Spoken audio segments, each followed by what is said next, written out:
নমস্কার বন্ধুরা, মলি কিচেনে আপনাদের সবাইকে স্বাগত জানিয়ে আজকে শেয়ার করছি মুসুর ডালের পেঁয়াজি। ভীষণই সুন্দর একটা রেসিপি, খেতে কিন্তু ভীষণই ভালো হয়।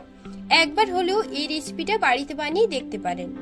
একদম মুচমুচে আর ভীষণই টেস্টি হয়। বিকেলে চায়ের সাথে কিংবা তেলে ভাজা কিছু মন চাইলে এই রেসিপিটা বাড়িতে বানিয়ে দেখতে পারেন।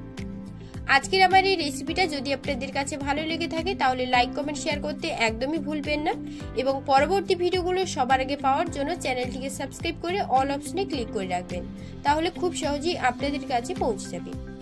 ভিডিওটা শেষ পর্যন্ত দেখুন, আশা করব আপনাদেরও খুব ভালো লাগবে। এখন চলে যাচ্ছি সরাসরি রান্নাতে। এখানে 200 গ্রাম পেঁয়াজ পাতলা পাতলা করে কেটে নিয়েছি। পেঁয়াজের পরিমাণটা আপনারা কম বেশি করে নিয়ে নিতে পারেন। এখন একটা পাত্রে নিয়ে নিচ্ছি। তারপর দিয়ে দেব 150 গ্রাম মুসুর ডালের পেস্ট। আধ ঘন্টার জন্য ভিজিয়ে রেখেছিলাম, তারপর বেটে নিয়েছি। এবার দিয়ে দিচ্ছি 100 গ্রাম বেসন। তারপর দেব বেশ কিছুটা পরিমাণে ধনেপাতা কুচি। 1 চা চামচ দিয়ে দিচ্ছি রসুন কুচি। তারপর দিয়ে দিলাম 1 চা চামচ গ্রেট করে রাখা আদা। 2 চা চামচ দিয়ে দিলাম লঙ্কা কুচি। 1 চা চামচ জিরে গুঁড়ো। 1 চা চামচ লঙ্কার গুঁড়ো। স্বাদ মতো দিচ্ছি লবণ। 1 চা চামচ দিয়ে দিচ্ছি হলুদ গুঁড়ো। দিয়ে দিচ্ছি গরম সরষের তেল। সরষের তেল দিলে পকোড়াটাও কিন্তু মুচমুচে ভাবটা থাকে। আপনারা চাইলে এই তেলের পরিবর্তে চালের গুঁড়ো দিয়েও কিন্তু করতে পারেন।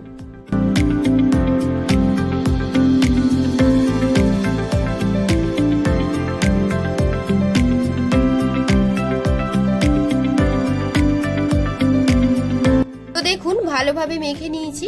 জল দিয়ে মাখার প্রয়োজন নেই। পেঁয়াজ কিংবা মুসুর ডালের যেটুকু জল আছে ওটা থেকে কিন্তু ভালোভাবে মাখা হয়ে যাবে। এবারে সমস্ত উপকরণগুলো একসঙ্গে খুব ভালো করে মেখে নিচ্ছি।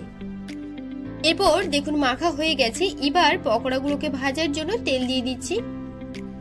তেলটা খুব ভালো করে গরম হয়ে গেলে এবার আমি পকোড়াগুলোকে ছোট ছোট করে ভেজে নেব।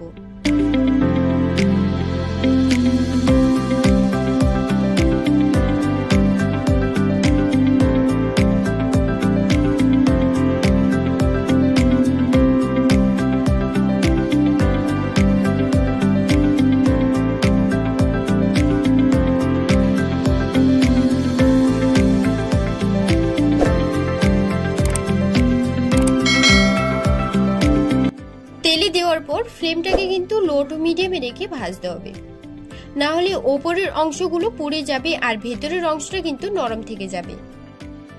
তো দেখুন, পেঁয়াজের কালারটা কিন্তু যখন চেঞ্জ হয়ে যাবে তখন আমি উল্টে পাল্টে ভালো করে ভেজে নেব।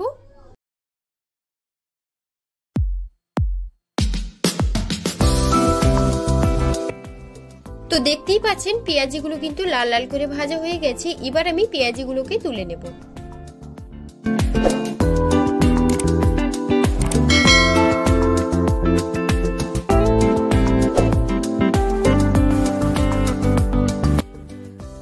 সেম পদ্ধতি আরো একবার রিপিট করে পেঁয়াজগুলোকে ভেজে নেব।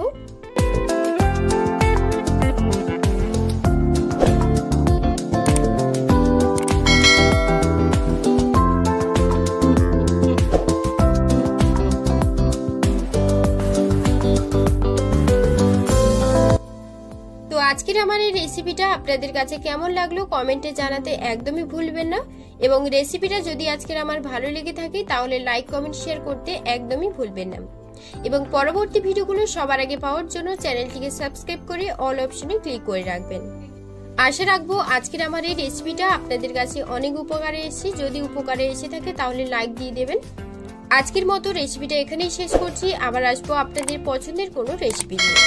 শেষ পর্যন্ত ভিডিওটা দেখার জন্য আপনাকে অসংখ্য ধন্যবাদ জানিয়ে আজকের রেসিপিটা এই পর্যন্ত।